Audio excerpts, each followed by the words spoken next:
Hey, what is going on, everybody? Today we have a very explosive blog post to cover because we finally have some real details looking forward into next patch with Omega Red on the cover of today's blog post topic. Now, there is also a strike time video, but we will be dissecting this in a separate video, which will probably take a little bit longer, where I'll go bit by bit, comparing it with the kit and all of that. Today we're going to be taking some dynamite to the blog post itself, as we know that the last 2 weeks, a lot of what has been mentioned in these blog posts have just been flat out wrong, or they've been 180'd. So we're going to take a look at literally everything to see what possibly could be right and what is very likely to be wrong. We're also going to cover a few pre-blog topics today, including more about Shang-Chi and Dagger. So strap in tight and let's get the show on the road.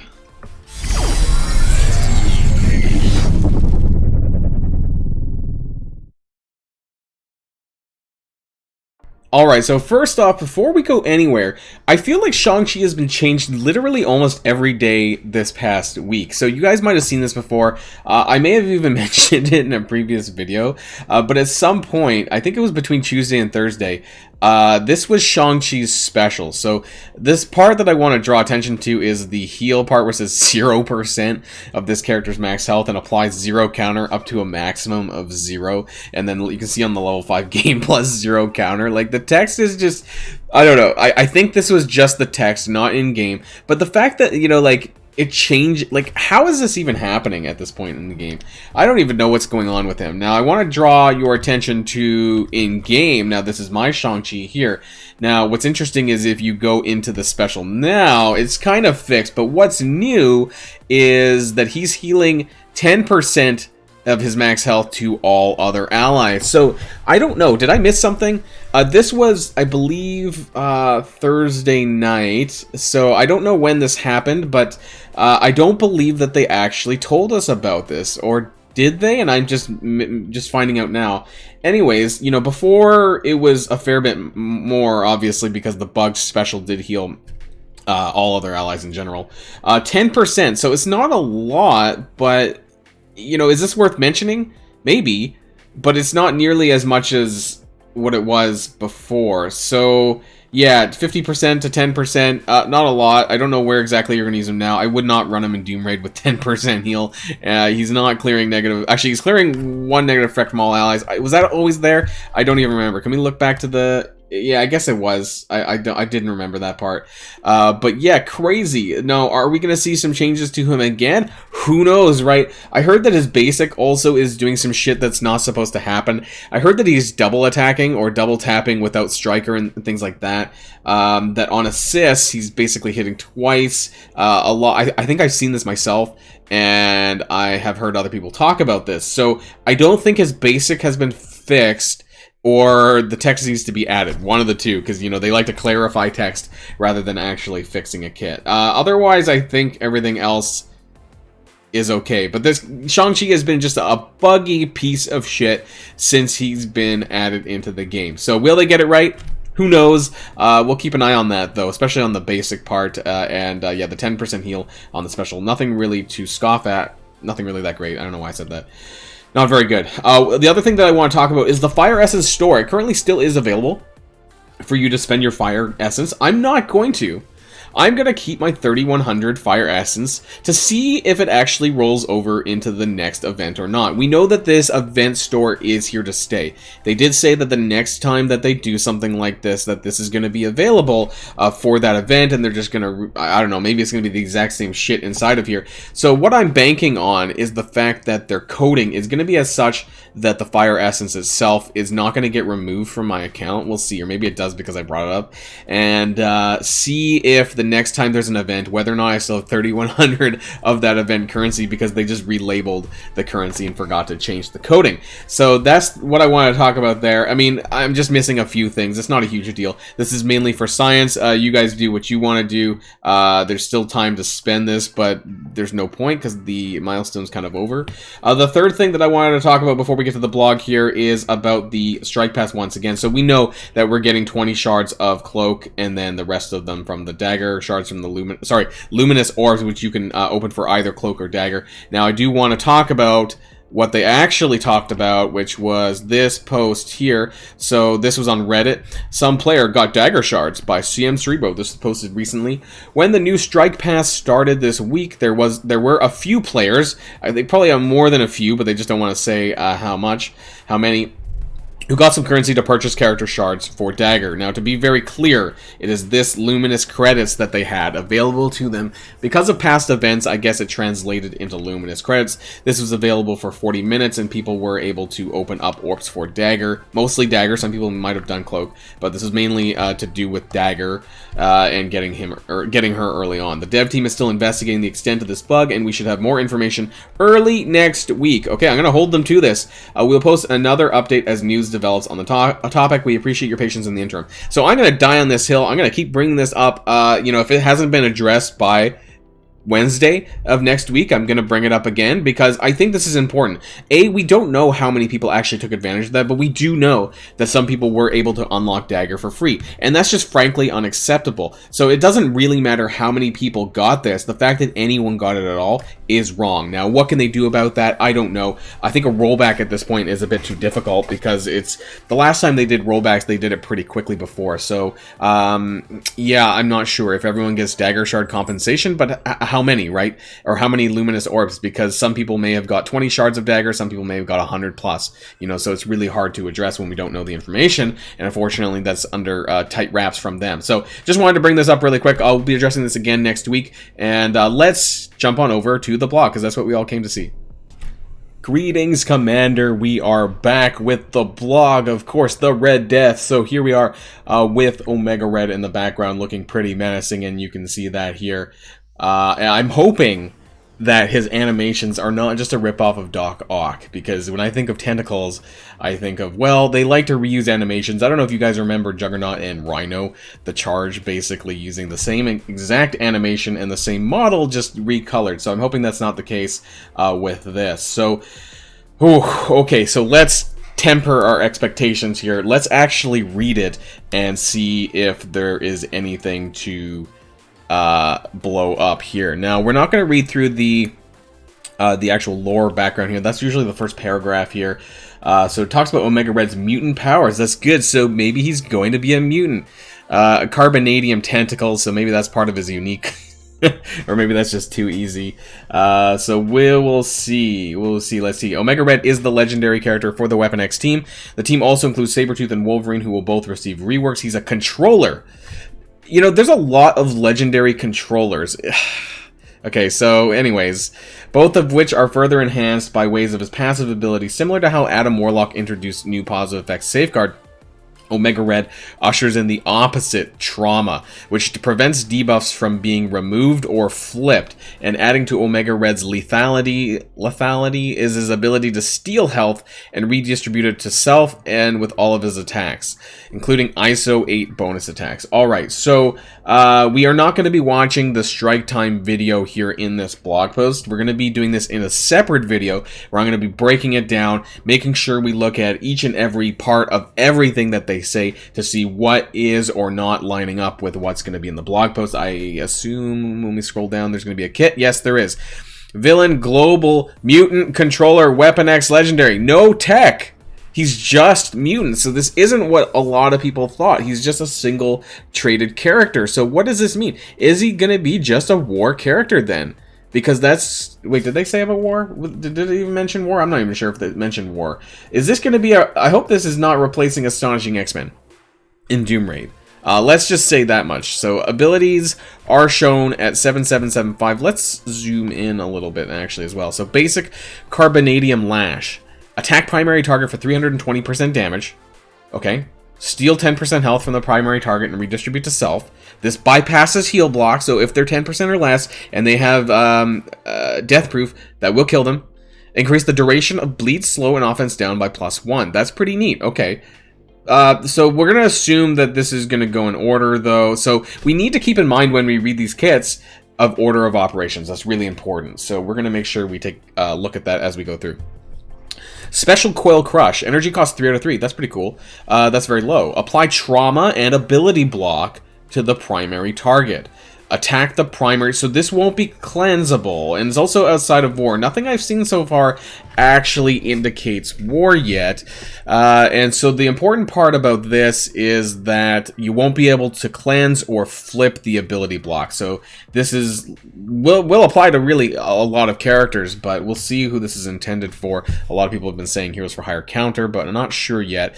Attack the primary and adjacent targets for 450% damage, plus steal 5% of each target's max health and redistribute to self. So unfortunately it's not redistributing to allies. This bypasses heal block. Okay, so not a lot of health steal here on the special, but it is a lot of damage, and it hits multiple targets, so that's good as well. Apply offense down to primary and adjacent targets. So what's going to be interesting, like I said about the order of operations here, if any of them, I'm assuming that it's still going to apply the offense down, but I'm wondering that because it's like this, and this, that it goes through and checks each of those steps first. So apply speed up to self and all Weapon X allies on a cooldown of 3, so that's actually really good. Effect cannot be blocked. Sorry, this attack cannot be blocked, so it's very likely to apply these debuffs, but this is going to go first. Okay, so it doesn't look like there's anything yet that I see that could get screwed up. However, you know, it's complete right, so just assume that something on this kit is going to be effed up. Tentacle Onslaught, ultimate cost 3 out of 5, so this is a turn 2 ultimate unless there's some way that he gets ability energy early. Flip all positive effects to negative effects for all enemies. Okay, so this is where the order of operations is important. So this flipping is happening before this damage. Attack primary target for 430% damage, plus apply ability block, slow, and heal block, and reduce speed bar by 10%. Okay, so we're flipping first. Very important. Very important that that's happening first on all enemies. Attack all other enemies for 430% damage, plus apply slow and heal block, and reduce speed bar by 10%. So what are we missing out on? Okay, so it's only the primary target getting ability block. Why do I have a feeling, since this is an AoE attack, why do I have this strange feeling that it might look like Doc Ock's ultimate? You know, because a lot of this kind of, I hope it's not the exact same animation or similar, but yeah, we'll wait and see. Steal 10% health from all enemies and redistribute to self. This bypasses heal block. So a lot of health steal here. Keep in mind though that because this happens after the damage, that this won't happen obviously if any of them die from the damage. So just keep that in mind. Order of operations is important here, kind of like the death pool special, like I said. In war, apply trauma to, oh, there we go. Okay, so that's good. This is going to apply the trauma. Now, it's only 1 turn of trauma. So what I am concerned about, and we'll see because I don't think we're getting the kits of the other characters, is 1 turn of trauma going to be enough when dealing with Heroes for Hire? Because they do get speed up from Shang-Chi's ultimate. So are they going to like bypass the trauma just by taking so many turns that, you know, it's not going to make a huge difference, and I'm wondering about that. This attack redistributes a maximum of 50%. Okay, so it can only heal so much, I guess. This attack cannot be blocked, so that's good. It cannot be blocked. All this, the special and the ultimate, cannot be blocked. Okay, so this is where, holy crap, where we're going to get into PhD level reading, Yu-Gi-Oh card style. On spawn, apply defense up 2 turns for self and all Weapon X allies. Okay, on turn, heal for 20% of this character's max health, and gain plus 10% damage up to a maximum of 30%. Okay, so this is Silver Surfer just for damage? 3 turns to get 30% max damage. That's interesting. And of course a heal passive, because a lot of characters have these. When this character drops below 60% health, gain speed up and 2 death proof. Okay, so that's good.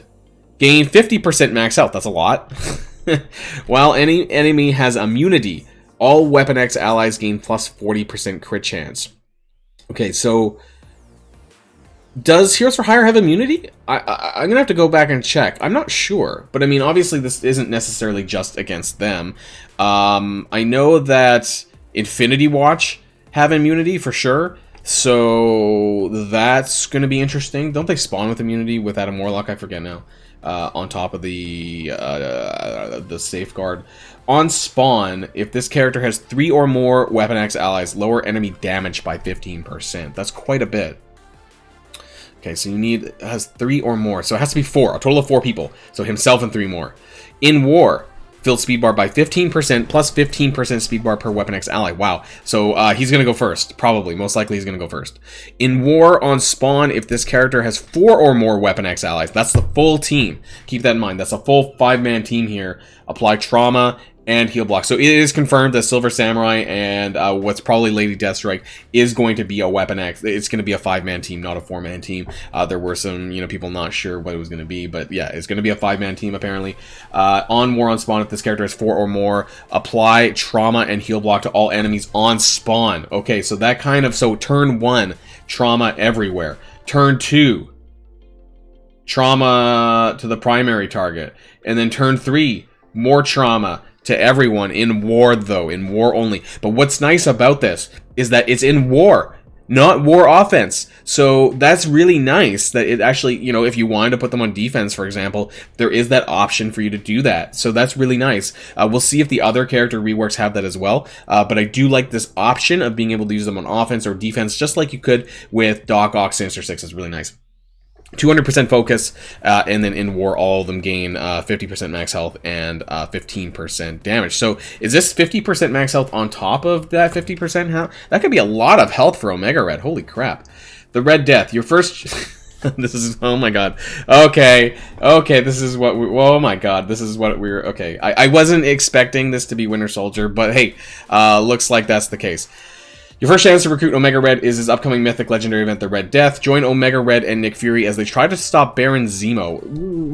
In what world does this make sense? Join Omega Red and Nick Fury as they try to stop Baron Zemo. In what universe, in what comic did they join up? I want to know. Here, we'll find out though. Here are the requirements. 5-star at Nick, 5-star Winter Soldier, and then Secret Avengers at 5-star. Character level 65, gear tier 12, ISO level 3. So very similar to the previous mythic legendary events. Adam Warlock, I guess, because that was the only one. The character shards for Secret Avengers will be made available through additional methods in the near future. Well, we're going to get a possibly farmable Secret Avengers. So that's a plus then, isn't it, right? Because they're such a good set of characters that that will be very good for both new players and for veteran players alike. After completing tier 5, and of course these are the requirements for... This hasn't changed. So this is very similar to the Adam Warlock requirements as well. Alright, so that's all about Omega Red. What do you guys think so far? Let me know in the comments down below. I'll be honest, I was wrong. I thought it was going to be Nick Fury and Kestrel. Clearly Tana was right with Winter Soldier here, and I was wrong. So I thought they were going to make him a little bit harder. Yes, it requires Secret Avengers. Yes, it requires Cap Sam, and what's interesting is that they didn't tell us before the end of the second strike pass for Sam, because when Adam Warlock's announcement came through, Polaris' strike pass was still ongoing. So what this tells us is that in the future, if there is a strike pass character, that they could be usable for a legendary event, and they won't tell us. So keep that in mind for next time, and I will as well. So unstable elements, I did see this in the data mines starting on September 22nd. That's sometime next week. On Wednesday. Don't miss on opportunities to get power up. What are we getting? Some ISO shit, I think. You can yeah, I think it's just some ISO stuff. I don't know. We're gonna get some extra rewards, okay? Elementary Particles Event Store. Okay, an event store. Because we just talked earlier on in the video about how it might convert from the Fire Essence. So let's find out, right? And you're going to be able to buy some more stuff. I want to know, and you can read this here. So I was wondering whether or not that the Fire Essence would convert into stuff like this. We'll find out, and I'll let you know, because I have about 3,000 of that I'm going to hold on to, just for shits and giggles. The Returning Legendary, Adam Warlock, we need this. Jubilee, X Factor. Upcoming blitzes, there's a lot. Okay, so what is this? A Namor Blitz on Monday. Great. Okay, we don't care about that. September 23rd, next Thursday, is the Luminous Blitz Orb, featuring Cloak and Dagger. The usual character shards rewards have been replaced with luminous credits. Okay, so does that include the milestones as well? I guess we'll find out. Use these credits to open either the Cloak or Dagger Orb. This will be the first of 2 runs. Does it say when the second one is? Each blitz features the same amount of character shards as typical character blitzes. The total number of shards possible from each blitz is equal to all other character blitzes. You actually get 25 from the milestones instead of 21. Okay, so we're going to get 5 orbs from the milestone, but you get to choose how many Cloak and Dagger shards. So does that mean if you score 1%, you're going to get 100 shards worth of orbs? That's what it sounds like, and we'll have to wait and see whether or not they backpedal on this, because keep in mind, the blogs have been wrong in the past, so I really cannot stress this enough that this is like getting a data mine. You know, we never know if this is going to change, so take this all with a grain of salt. Also a reminder that there'll be 2 strike passes. Yeah, we know that. So nothing new here. I'm going to wait and see. This is like a data mine to me. We're going to wait and see on Thursday to see whether or not what they're talking about here is actually what we're going to get. Bonus flash events, double X Factor shards if you need it for Adam Warlock, and Relic Hunt as well, I guess. So that's about it. So a lot of this is on Omega Red, and the unlock requirements. So yeah, I should be pretty close. I'm at 4-star for all of them. We'll see what kind of available methods, additional methods that make them available in the near future. Let me know if you guys were on the right track. I was sort of on the right track, but not Winter Soldier. I honestly didn't think that was going to be the case. And Omega Red, he is a war character and not tech, just straight up mutant. So let me know if you guys are disappointed or not. I will be, like I said, going over the Strike Time video, comparing it with this, and seeing whether or not it adds up based on what they say or not. And we'll take a look on that tomorrow. So thanks everyone for watching the video, and until tomorrow, I guess, stay safe and healthy, and I will see you all later. Boilon signing out, and get ready for Omega Red, Secret Avengers, Nick Fury, Winter Soldier. See you guys.